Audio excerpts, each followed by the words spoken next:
Hello, welcome to Photoshop Ultimate. In this video, I'll walk you through how you can create documents in Adobe Photoshop in 3 ways. So on the welcome screen, when you click on create new, the dialog box, once it pops up, you will have to hit on create to create that document. So the second option is on the menu option. Once file new is clicked, the dialog box pops up once again. You click create, you have created the document. So the last option is when you hit Control or press Ctrl N on Windows or Command N on Mac, the dialog box, once it pops up, the first thing you're going to notice is the list of tabs at the very top right here. Now they come predefined with list of templates, or what you refer to as presets. Now you can see the first on the list is recent, telling you the presets that you've used previously before now. Now the saved option is basically the preset that you have saved. Now once you delete any of this, you discover that it is blank. So I'm going to walk you through how you can create your own presets in this video. So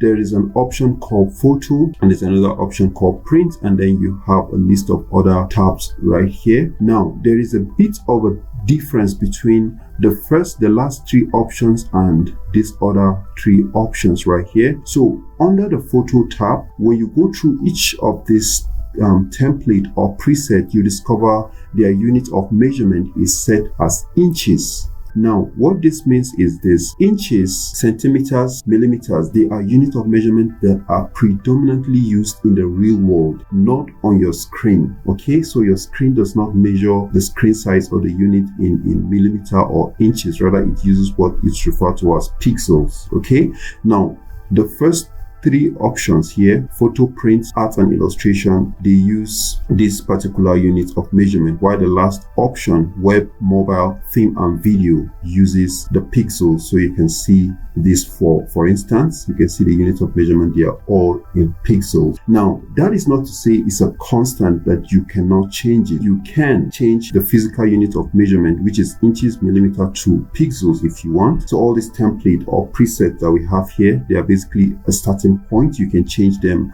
as you wish. All right, so for instance, when I select this, I can choose to change it from inches to pixels, and you can see now right here I can insert the units that I want, come right here and change it to 720, and there you have it. I have succeeded in converting it from inches to pixels as simple as possible. So now the question is, how do you save your own presets or template? So if you're working on a project and you want to create your own preset, it's fine. You can give it a name, let's say house, and then you can come right here, maybe change it to pixels, change the dimension from 2100 to 2100, which is a square. And once you click on this option and you click on save, you discover you have created your own preset. So this is how easily you can create your preset.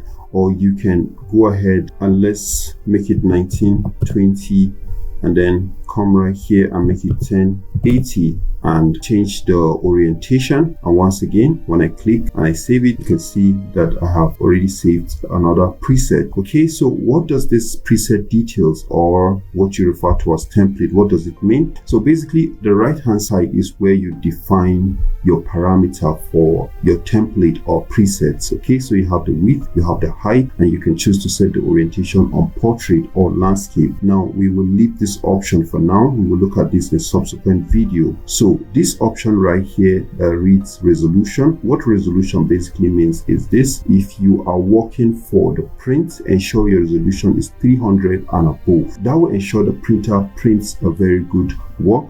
Now once you set the resolution to 300 and you send your work out there for the print, your work would always come out in top notch. The quality will be of good value. But then when you reduce this from 300 to 72, for instance, the design or the value of work is going to drop.